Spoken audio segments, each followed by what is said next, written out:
안녕하세요. 재테크하는 아내 구채희입니다. 오늘은 결혼을 준비하는 예비 부부들이 가장 많이 고민하는 결혼 비용에 대해서 이야기를 해보려고요. 적게는 수천만 원, 많게는 억 단위 이상 지출하는 시기이기 때문에 도대체 내가 얼마나 써야 적당한 건지, 지금 쓰는 돈이 과소비인지 명분이 있는 소비인지, 꼭 써야 한다면 어떤 기준을 가지고 써야 하는지, 저도 같은 고민을 겪었던 1인으로서 어떻게 하면 결혼식을 실속 있게 준비하면서도 내 집 마련을 앞당길 수 있는지 몇 가지 조언들을 해드리려고 합니다. 저는 20대 때 경제관념이 없어서 모은 돈이 얼마 없었어요. 아직은 싱글이니까 내가 하고 싶은 거 하면서 살고 싶다, 이런 생각으로 살았던 것 같아요. 그러다가 지금의 남편과 본격적으로 결혼 준비를 하면서 현타가 오더라고요. 내가 모은 돈이 없는데 이걸로 혼수하고 예단하고 예물하고 빚내서 신혼집 구하고 이것저것 다 써버리면 결혼해서는 어떻게 살지? 남들도 다 이렇게 하나? 라는 생각이 들더라고요. 그때 두 사람의 예산이 1억 5천만 원 정도였는데 둘 다 직장은 서울인데 이 돈으로는 아무리 해도 서울에서 전셋집을 구할 수가 없는 거예요. 그래서 오피스텔 월세를 끼고 반전세로 결혼 생활을 시작했습니다.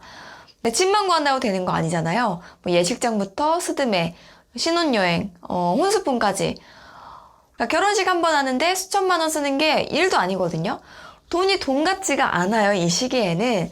근데 현실적으로 신혼집도 겨우 월세 끼고 구한 마당에 내가 남들만큼 한다는 게 엄두가 안 나더라고요. 이렇게 막 쓰다가 평생 내 집 마련도 못하고 전월세 전전하면서 사는 건 아닐까. 그래서 제가 결단을 내렸죠. 지금 내 상황에서 취할 수 있는 것과 포기해야 할 것, 그리고 내가 쓰는 이 돈이 어디로 향하는지를 생각했어요. 1시간짜리 결혼식에 향하는지 부부의 50년 미래로 향하는지를 봤습니다. 솔직히 결혼식 날 예뻐 보이고 싶고 스포트라이트 받고 싶죠. 근데 더 중요한 건 결혼의 본질이잖아요. 앞으로 우리 두 사람이 어떻게 살아갈지가 더 중요하고 또 안정적이고 행복한 삶을 위해서 경제적 자립이 중요하겠구나. 그래서 예비 신랑과 오랜 대화를 나눴고 저희는 결혼할 때 3가지를 하지 않기로 했습니다.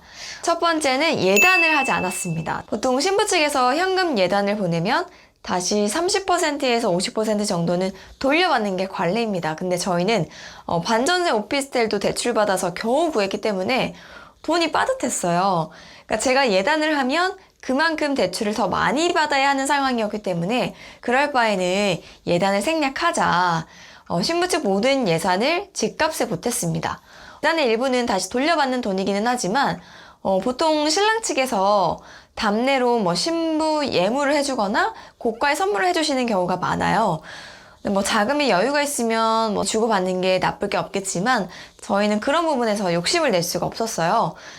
물론 결혼은 이제 가족 간의 결합이기 때문에 부모님의 의견을 무시할 수는 없습니다. 그러나 부부 두 사람이 확고한 생각을 가지고 있고 이를 부모님께 잘 전달한다면 반대할 분들은 그렇게 많지 않다고 생각해요. 자녀들이 조금이라도 더 빨리 자리를 잡기 위해서 예단을 생략하고 집값에 보탠다는데 굳이 그걸 반대하실 분들이 있을까요? 예단을 하지 말라는 게 아니라 경제적 자립을 위해서는 때때로 부부의 상황에 맞게 관례를 깰 필요도 있다는 걸 말씀드리고 싶었어요. 두 번째는 여자들의 로망인 다이아 반지 저는 안 했습니다. 사실 못했다고 해도 할 말 없긴 한데 저희는 이제 종로에서 몇십만 원짜리 얇은 커플링 하나를 맞췄어요. 제가 다행인지 불행인지 눈이 높았습니다. 진짜 좋은 명품 브랜드의 다이아 반지가 아니면 눈에 차지 않더라고요. 사람 보는 눈이 거의 비슷해요. 내 눈에 예쁜 건 남들 눈에도 예쁘고 비싸요. 근데 그걸 살 능력은 안 돼요. 그럴 바에는 그냥 안 하고 싶은 거예요. 구색 맞추기용으로 사도 최소 몇백만 원 들 텐데 어차피 결혼해도 자주 안 낀다고 하니까 그냥 나중에 좋은 걸로 하자. 그 돈이면 차라리 다른 곳에 쓰고 싶은 거예요. 마침 그때 제가 증권사로 이직한 시점이었고 이제 갓 주식에 눈을 뜬 상태였어요. 그래서 그냥 이 돈으로 투자하는 셈 치면 어떨까 이렇게 된 거예요. 그 돈이 당시 500만 원 정도 됩니다. 그러니까 다이아 반지 맞추는 대신 저만의 작은 투자 금액이 된 거죠. 저는 예물도 하지 않았어요. 뭐 커플링만 하는 게 좀 그랬는지 시어머니가 금을 조금 주셨어요. 그래서 커플링 맞출 때 유행 안 타는 목걸이와 귀걸이를 샀고요. 그게 예물의 전부입니다. 지금 제가 결혼한 지가 한 3년 반 정도 지났는데요. 세상 잘했다는 생각이 들어요. 아무도 다이아 반지에 관심을 안 가집니다. 결혼한 친구들, 엄마들, 뭐 유부녀들 사이에서 다이아 반지 어디 거냐고 물어보는 사람 진짜 1도 없고요. 끼고 다니는 사람 아직 한 명도 못 봤어요. 거의 집에 그냥 모셔둬요. 자기 만족인 것 같아요. 오히려 결혼하면 다이아 반지보다는 내 집 마련한 친구들, 뭐 안정적으로 돈을 잘 모으는 사람들을 훨씬 부러워합니다. 그만큼 가치 있는 일이기 때문이에요. 다이아 반지는 나 혼자 만족하는 거지 나 이외에 누군가에게 큰 행복을 주지는 않잖아요. 근데 경제적인 자립은 나뿐만이 아니라 우리 가족, 사랑하는 뭐 내 자녀, 양가 부모님, 심지어 주변인들까지 챙길 수 있는 마음의 여유를 주거든요. 반지 하나 없어도 사는데 큰 지장 없습니다. 하지만 따뜻한 보금자리가 없으면 가족의 삶에 지장을 주니까요. 세 번째는 일부 혼수품도 생략했습니다. 제가 8년 넘게 자취를 했어요. 그래서 재활용할 수 있는 살림살이가 꽤 많았는데요. 뭐 냉장고, 에어컨, 침대, 뭐 TV 이건 10년 이상 오래 쓸 거니까 새 거로 이제 마련을 했고요. 그 밖에 청소기나 책장, 뭐 서랍장, 전자레인지 이런 소형 가전가구는 쓰던 제품 그대로 활용했어요. 사실 결혼하면 큰 가전가구는 물론이고 작은 소품까지 새 것으로 바꾸고 싶은 유혹이 있어요. 신혼집이니까 예쁘게 꾸미고 싶고 뭐 인테리어 욕심도 나거든요. 그리고 이미 고가의 가전가구에 지갑을 열었잖아요. 그래서 자잘한 것들은 이 정도쯤이야 뭐 하면서 막 쓰게 됩니다. 결론부터 말씀드리면 결혼과 동시에 내 집 마련이 가능하다. 그러면 집의 평형대에 맞게 부부의 취향에 맞게 좋은 걸로 마련하셔도 돼요.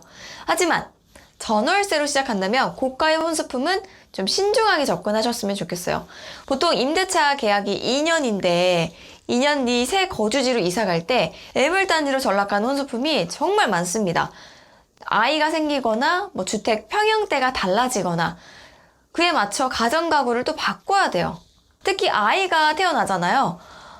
인테리어 파괴범이 따로 없어요. 진짜 비싼 돈 주고 좋은 거 사놨더니 막 가장자리에 보호대 싹 다 붙여야 되고요. 뭐 놀이방 매트 깔아야 되고 막 낙서해놓고 부시고 찢기고 부질없습니다. 그리고 침대도 혼수품으로 비싼 거 많이 하시는데 아이 낳으면 저상형 패밀리 침대로 바꾸는 부모님들도 꽤 많거든요. 그러니까 둘이서만 천년만년 살 것처럼 값비싼 가구로 다 채우시면 나중에 중고로 팔 때 속이 많이 쓰리실 거예요. 뭐 이 신혼집에서 얼마나 거주할지, 그 거주 기간과 이사 가능성, 그리고 자녀 계획을 염두에 두고 오래오래 쓸 수 있는 제품은 좋은 걸로 사고 3년 내 처분 가능성이 있는 건 부담 없는 비용으로 마련을 하거나 싱글 때 사용했던 것들을 일부 활용하면 돈이 이중으로 드는 걸 막을 수 있습니다. 제가 이렇게 남들 다 하는 거 몇 가지를 안 하니까 저에게 어떤 변화가 생겼냐면 일단 시간이 많아졌어요. 아마 결혼 준비해보신 분들은 아실 거예요. 진짜 시간이 없어요. 모든 게 선택의 연속이에요. 뭐 신혼집, 신혼여행, 결혼식장 뭐 이런 굵직한 거 말고도 청첩장 문구 하나 넣는 것까지 공들여서 고민을 하거든요.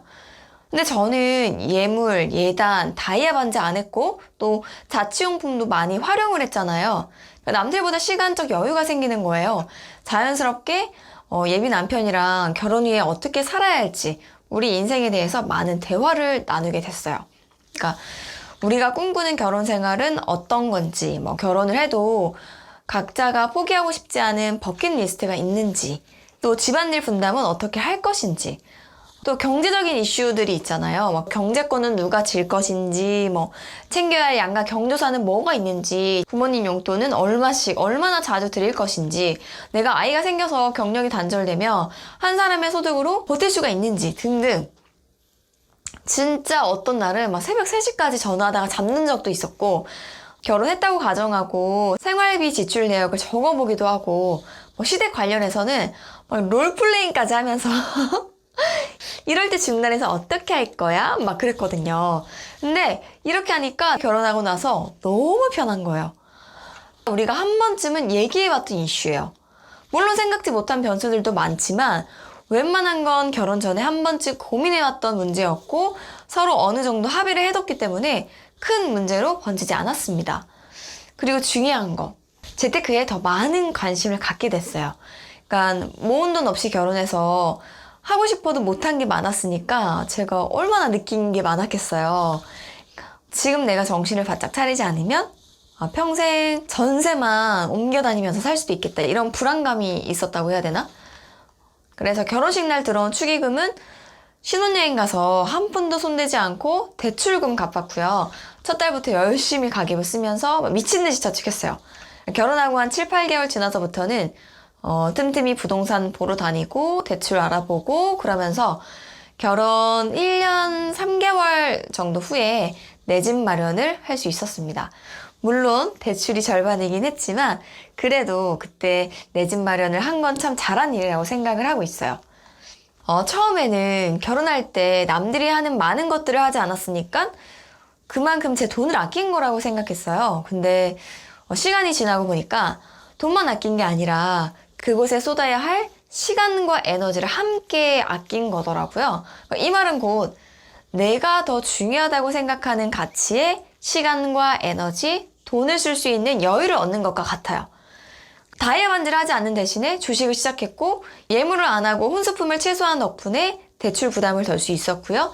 또 반전세로 시작한 덕분에 내 집 마련에 대한 갈망을 키울 수 있었습니다.